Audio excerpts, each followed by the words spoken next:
各位棋友，今天的极进中兵啊，在实战当中我们经常会遇到。那么究竟如何把控全局呢？我们一起来进入棋局的走法。黑方上马，红方也上马，黑方冲卒，红方出车，平车保住，进车过河，前来压制。黑方上马，形成比较好的平风马之势，红方冲兵。那么走到这里之后呢，接下来黑方炮八平九，采取主动对车。那么红方显然是不会对的，显得这一步棋车二进六的话，过河车这一步显得浪费。平车压马，此时黑方退炮，目的将来平炮打车。红方采取一个极进中兵的走法，接下来平炮，红方避让。走到这里之后呢，黑方比较好的走法，也是公认的应对极进中兵的比较顽强的策略，就是士四进五，补后中路。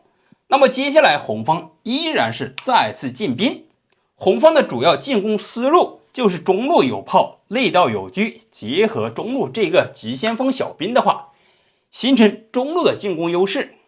将来马三进五的话，形成中炮盘头马，也是非常不错的阵型。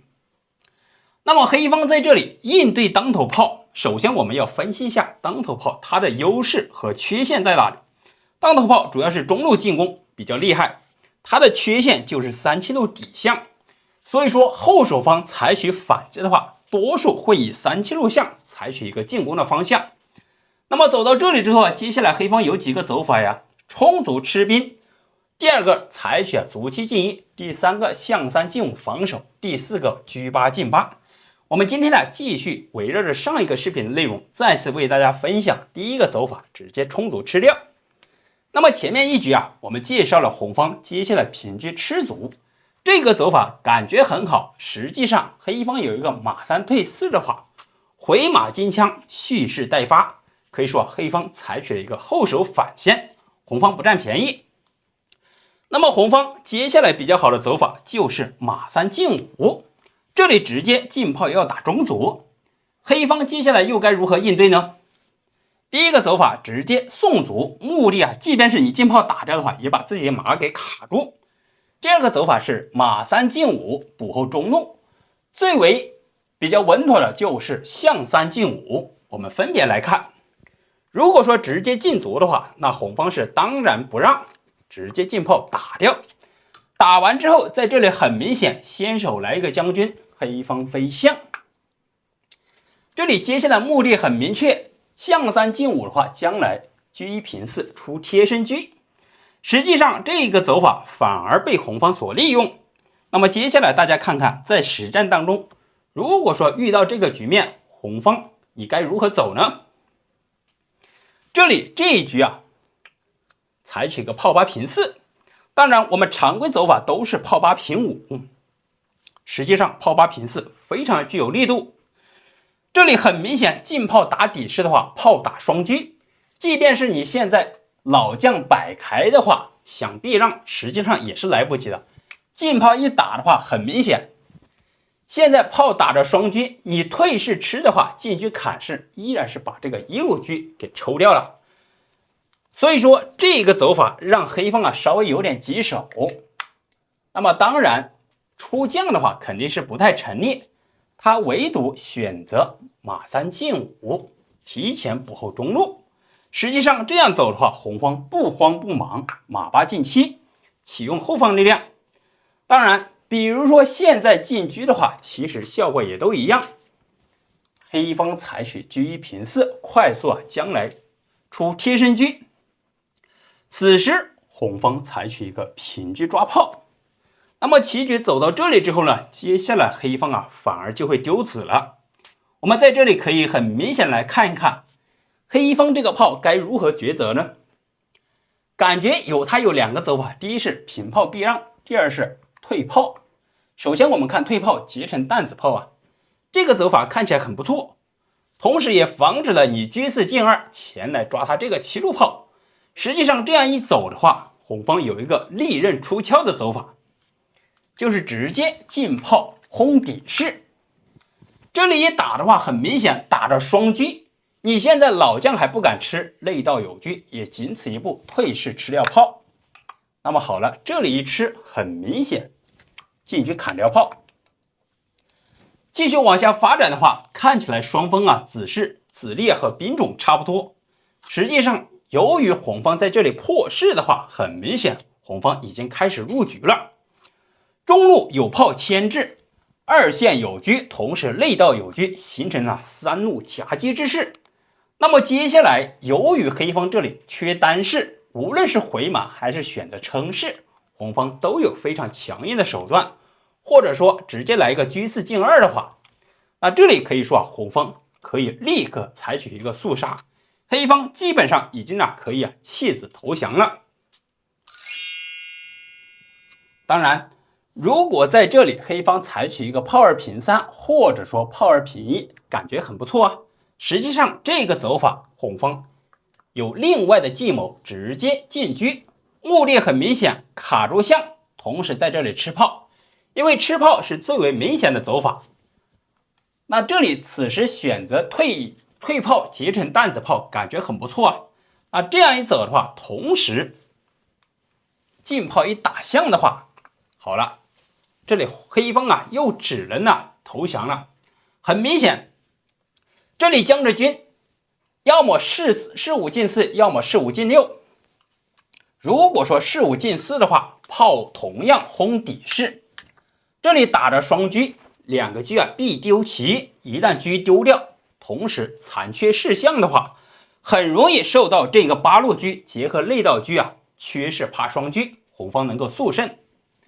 那么当然在这里或许还有一个更加顽强一点的走法，选择撑势我们返回到这里，进炮打象的时候，这里来一个先手将军，士5进6，这里很明显你炮打不了底势，但是车可以直接进车一将军，你只能选择将5进6。那么好了，这里直接平车吃掉。吃完之后，首先象他不敢吃炮这里牵扯着车。如果说贪吃这个炮的话，这里又非常的明显，此时不妨先上马一将军，老将还不能出来，只能退下去，接下来再次一平炮。基本上这个走法可以说黑方已经棋走完了，红方在这里目前来说非常明显，有车马炮成组合之势，同时这个8路车随时能够大军杀到，黑方也只是快速投降的局面了。这是黑方卒5进1的走法。当红方上马的时候，我们继续看黑方第二个走法，选择马3进5。实际上这个走法并不太好，因为这里既可以直接进炮打掉，中路来一将军形成一个牵制，同时红方还有一个比较直观的走法，就是直接把马跳开，马5进6，这里很明显要打马，即便是你连环马的话，红方也是一炮换双马，那这个马你又只能退回去。现在如果说马5退3的话，当然这里直接踩掉，仅此一步，马5退4，那这样一走的话就非常明显了，红方一进车，这里是抓着炮，同时中路非常的空虚，将来直接上马，再次两边的话形成展开攻势，可以说车马炮3子目前9路车还在老家没有启用，前方就一定能够锁定胜势。所以说这个走法也是不太合适。我们返回到棋局，那么我们就看黑方第3个比较稳妥的走法，象3进5，提前补后中路。那么即便是你现在进炮打掉卒的话，他也可以先手平车占据内道线。那么走到这里之后呢，红方直接进炮打掉，打完之后，这里就和前面稍微有所不同了。此时你如果说平炮过来打士的话，他可以把这个车走出来。那么接下来红方在这里又该怎么走呢？这里比较稳妥的依然是炮8平4，这里我们就不做过多的解释，红方依然是能够取得比较好的优势。